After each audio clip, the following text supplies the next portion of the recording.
Nous sommes de retour pour la deuxième partie de Sport Magazine et nous évoquons la victoire 2-0 du Togo face au Bénin dans le cadre des préliminaires, du premier tour des préliminaires de du CHAN 2025 et c'était ici au stade de Kégué à Lomé, une première victoire avant le match retour prévu à Abidjan, Côte d'Ivoire, où le Bénin recevra le Togo ce samedi même. Aziz, une première victoire pour ces éperviers locaux, mais la préparation et même le regroupement n'ont pas été chose facile avant d'aboutir à cela. Une tâche, c'était un défi pour Koubadia Kader. Tout à fait. Il faut vraiment rappeler les conditions dans lesquelles cette équipe locale a préparé ce match. Dès les premiers jours d'entraînement, il n'y avait pas de stade disponible pour s'entraîner. Et on était obligé de faire quelque chose à l'hôtel sous forme d'entraînement. Et c'est là où je salue vraiment Kader Koubadia et son staff technique. Et après, ils ont trouvé le plan B d'aller s'entraîner à Agbodrafort chez Tchanile Tchakala. Et il y a beaucoup de choses qui ont entouré la préparation de cette équipe-là. Mais dire que avec tout ça, ils sont arrivés à faire ce résultat 2-0. Une fois encore, c'est à féliciter. Il faut rappeler également que cette équipe du Bénin d'entrée de jeu partait favorite parce que ils sont en championnat, ils sont à la 4e sinon à la 5e journée, les joueurs sont en jambes, c'est vrai. L'équipe togolaise est composée en majeure partie des joueurs de l'ASCO de Kara et de l'ASK qui ont fait une campagne aussi. Tout à fait, qui ont fait une campagne africaine, mais cette campagne africaine-là, elle s'est arrêtée il y a pratiquement 3 semaines. Mais ces joueurs-là ont eu ce mental-là et Kader Koubadia a eu ce discours nécessaire pour les amener à se surpasser, à aller chercher cette victoire-là que le public attendait il y a longtemps. C'est vrai, le monsieur, il a été critiqué quand il a publié sa liste il y a quelques semaines parce qu'il n'avait pas convoqué un certain Bruno Avotor. Mais ce que les gens ne savent pas, c'est que au début, Bruno Avotor était pressenti pour un test du côté de l'Algérie. C'est pour ça qu'il n'a pas été convoqué. Mais après, quand il a appris que le joueur n'a pas pu faire le déplacement de l'Algérie, logiquement, il a convoqué parce qu'il est le meilleur buteur du championnat qui vient de terminer. Et maintenant, il a marqué le but salvateur du Togo. Il y a un truc qu'il faut rappeler, sinon sur lequel il faut marteler, c'est que les grands joueurs aussi ont leur place sur le banc de touche, parce que c'est quand il va rentrer et faire la différence qu'on va encore crier son nom, soit disant qu'il est grand joueur. Kader a su aussi les gens de réclamer le fait qu'il soit absent. Je suis d'accord. Quand il est absent, c'est pas qu'il est sur le banc des remplaçants. Justement, quand il est absent, il faut rappeler les conditions dans lesquelles il est absent. Pourquoi il est absent? Il y a beaucoup d'informations que le public n'a pas. Vous voyez? Maintenant que vous le dites, peut-être que les journalistes n'avaient pas ces informations, ou peut-être que même il y a des points d'interrogation sur vos informations. On ne sait pas, mais toujours est-il que maintenant, Avotor est en sélection. Avotor est en sélection. Sa première apparition, il a confirmé. Oui. Donc cela ne veut pas dire forcément que le match retour il sera titulaire. Non, pas forcément. Pas forcément, mais il a confirmé tout ce que le public togolais pensait de lui. Voilà, merci. Alors un dernier mot sur cette équipe locale avant qu'on ne sujet. Je voulais souligner également le travail psychologique qui est fait souvent dans ce genre de configuration où vous n'avez plus de championnat en cours, vous n'êtes pas en rythme. Et voilà, il faut saluer cela, ce travail que le Koubadia et le staff ont fait, et saluer également la détermination des joueurs. Maintenant, au-delà de ça, il faut que véritablement, que les instances, que ce soit la fédération, le ministère des Sports, puissent rapidement réagir à ce qu'il y ait plus... il y a plus de moyens mis à disposition. Exactement, le plus rapidement de soutien possible. Surtout. Voilà, de soutien, parce que le football aujourd'hui, c'est autre chose. Le football aujourd'hui, c'est porteur. Donc, quand vous vous préparez bien, vous réussissez. Quand vous ne vous préparez pas bien, c'est difficile de réussir. Alors, cet appel qui est envoyé non seulement à notre, à notre président de la Fédération togolaise de football, mais aussi au ministère tutelle. Alors, on va aborder le dernier sujet de cette émission, c'est le jubilé de Cheyi Emmanuel Adebayor, l'ancien attaquant, la légende togolaise africaine, qui a évolué à City, après avoir joué pour Monaco, Metz, Arsenal, et même le Real Madrid, où il a été prêté pendant une demi-saison, et il a même joué pour les Spurs de Tottenham, Ballon d'Or africain, joueur de l'année de la CAF en 2008. Emmanuel Cheyi Adebayor, il a célébré sa fin de sa carrière. Il a marqué un terme à sa carrière également lors d'un match du gala à Lomé.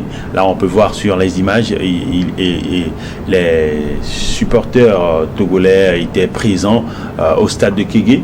Et il y avait aussi des légendes africaines qui ont fait le déplacement pour pouvoir le soutenir.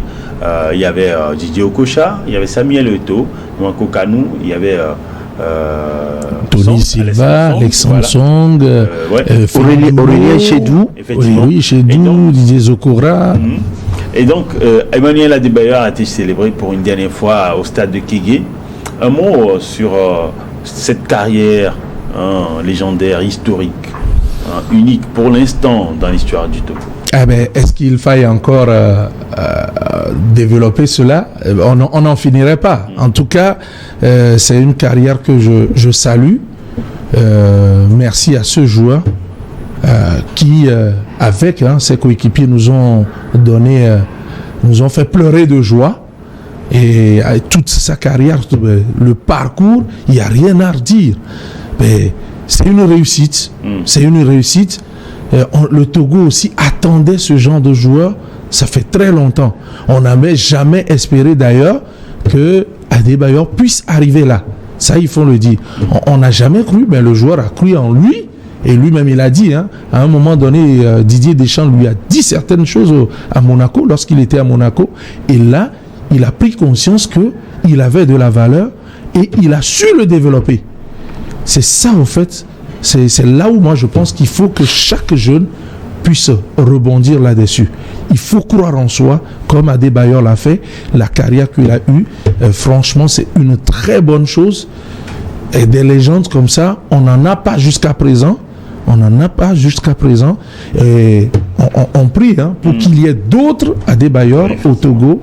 Et ce qu'on a vu la dernière fois, en tout cas, c'est pour certaines personnes, peut-être ce serait une seule fois dans leur vie, de voir un tel événement.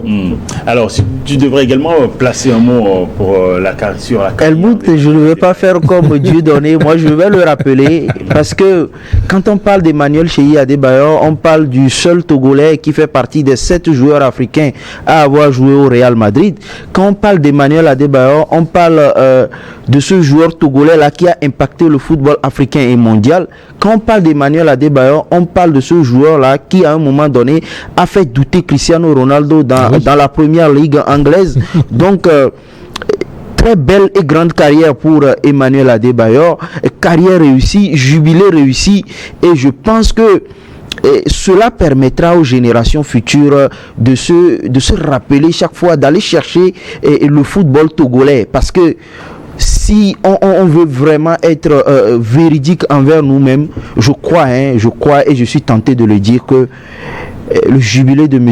Emmanuel Adebayor sera classé parmi les événements sportifs de l'année 2024. Enfin, quand tu parles de l'année 2024 au Togo ou en Afrique? Dans le monde. Dans le monde. Je vous dis dans le monde parce que je vous l'ai dit je vous le disais tout à l'heure, il a impacté le football africain et mondial. C'est le joueur à un moment donné qui a fait douter Cristiano Ronaldo. On se rappelle de cette saison-là où il était Cristiano Ronaldo en première ligue. Oui, il était coude à coude en termes de meilleur buteur avec le meilleur joueur du monde. Donc ce n'est pas rien, ce n'est pas rien. Il faut simplement dire merci à ce joueur-là et prier à ce que le Togo puisse avoir d'autres joueurs de cette trappe-là. Alors on va le suivre lui-même. Il a accordé quelques impressions, non seulement au public mais également à la presse au terme de ce match où il a marqué 4 buts. pas n'importe lesquels, on l'a vu encore à l'œuvre. Emmanuel Adebayor, on va le suivre et on va revenir pour terminer cette émission et parler de sa carrière et de ses projets futurs. Vous m'avez soutenu dans les moments difficiles. Si je suis encore chéri Emmanuel Adebayor, c'est grâce à vous. Merci beaucoup. Que Dieu vous garde. Que Dieu bénisse le Togo. Que Dieu bénisse le continent africain. Merci beaucoup. Alors, il était complètement à genoux. Dieudonné, qu'est-ce qu'on devrait comprendre de cette expression d'Emmanuel Adebayor qui remercie le peuple togolais et homme qu'il est, être humain, il demande également, il présente ses excuses, demande pardon pour ce qu'il pourrait faire ou ce qu'il a fait et qui n'aurait pas plu à une personne ou à une autre. Qu'est-ce qu'on devrait comprendre de cette expression de Emmanuel Adebayor? Déjà, j'étais surpris. J'étais surpris. On était tous au stade. J'étais surpris qu'eux, ils puissent s'agenouiller comme ça. Alors, on est deux alors. Oui. Mais comme tu l'as dit, nul n'est parfait. Tout être humain commet à un moment donné des erreurs. Ça arrive. C'est ça d'ailleurs aussi qui fait grandir quand on apprend de ses erreurs. Il sait qu'il aurait pu, ou qu'il a sûrement pu peut-être déplu à certains. À un moment donné, il demande pardon et il a fait du fond du cœur et c'est déjà bien. Maintenant, ce que moi j'ai retenu, parce qu'il y a beaucoup de choses qui circulaient quand même sur les réseaux sociaux, à un moment donné, on ne savait plus où on en était, c'est dit qu'il a senti que le peuple togolais l'aime. Et ça, c'est important de le souligner. C'était une confirmation. Oui. Avec toute cette affluence, et je peux vous dire que tout le monde n'a pas pu rentrer au stade. Bien sûr, plus de 40 il y avait tellement un monde fou dehors qui attendaient, mais qui ont tenu malgré que ils n'ont pas pu entrer dans le stade. Ils attendaient dehors. C'est dire l'amour quand même que les Togolais ont pour leur Adebayor. Et ça, c'est ce que moi je retiens. Il faut qu'on apprenne à retenir le côté positif d'un être humain. Il faut qu'on apprenne à voir le côté bon d'une personne et à valoriser cela. N'attendons pas que les gens meurent avant de leur dire voilà, tel était un illustre joueur, une illustre personne, on a manqué. Non, profitons de nos stars quand ils sont toujours avec nous.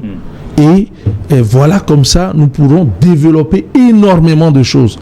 Bravo à Cheyi Emmanuel et que d'autres également suivent. Oui, justement. Et quand vous disiez tout à l'heure de profiter de nos stars, Emmanuel Adebayor, aujourd'hui, il a dit quelque chose lors du concert qu'il a organisé au stade municipal de Lomé, la veille de ce match de charité.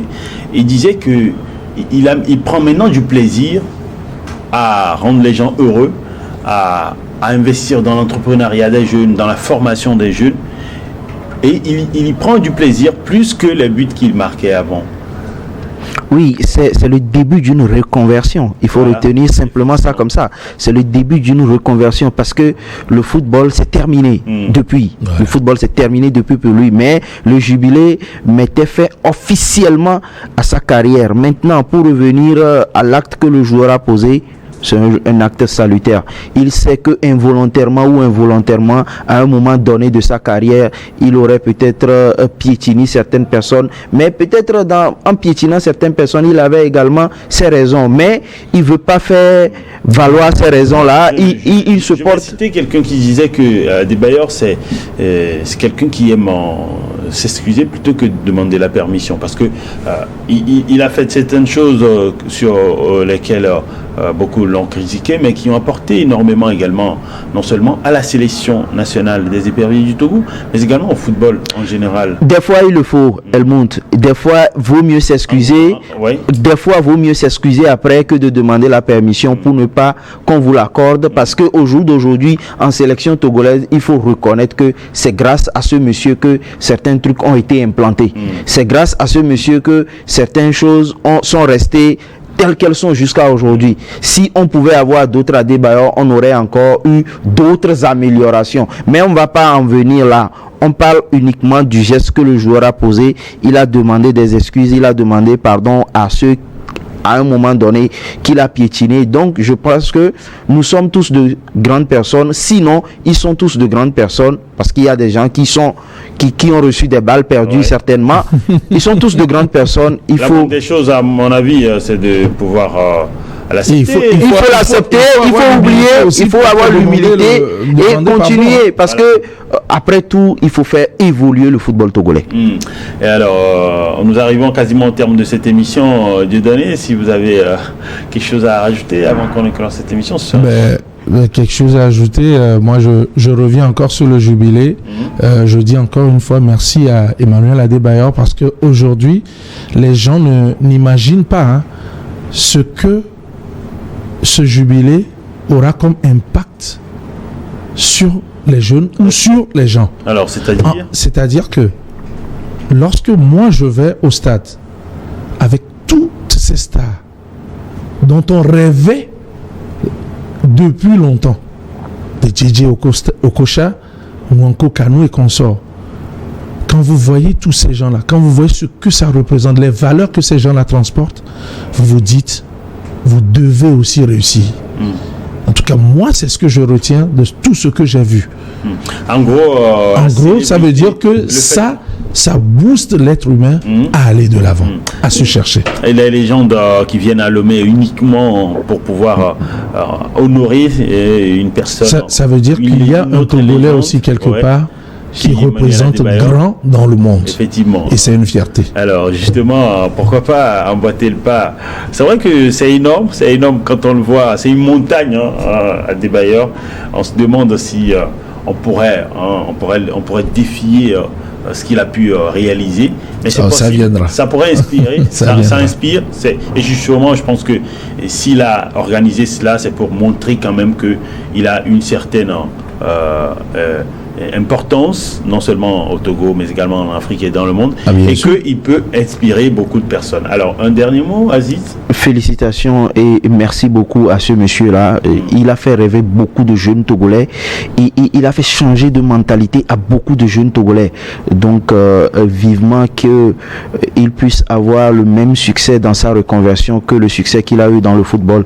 Et je vais terminer en disant beaucoup de courage et beaucoup d'ondes positives pour monsieur Kader Koubadia. Et on espère qu'ils feront le nécessaire en terre ivoirienne pour passer ce premier tour et on pourra peut-être rêver d'une seconde qualification pour le CHAN après celui d'Abalo Dossé. Effectivement, merci Aziz, merci également à Dieudonné, merci surtout à vous, nos chers téléspectateurs et chers internautes qui n'hésitez jamais à liker cette émission sur notre chaîne YouTube et à la partager autour de vous. Bonne suite de nos programmes sur Niod Info.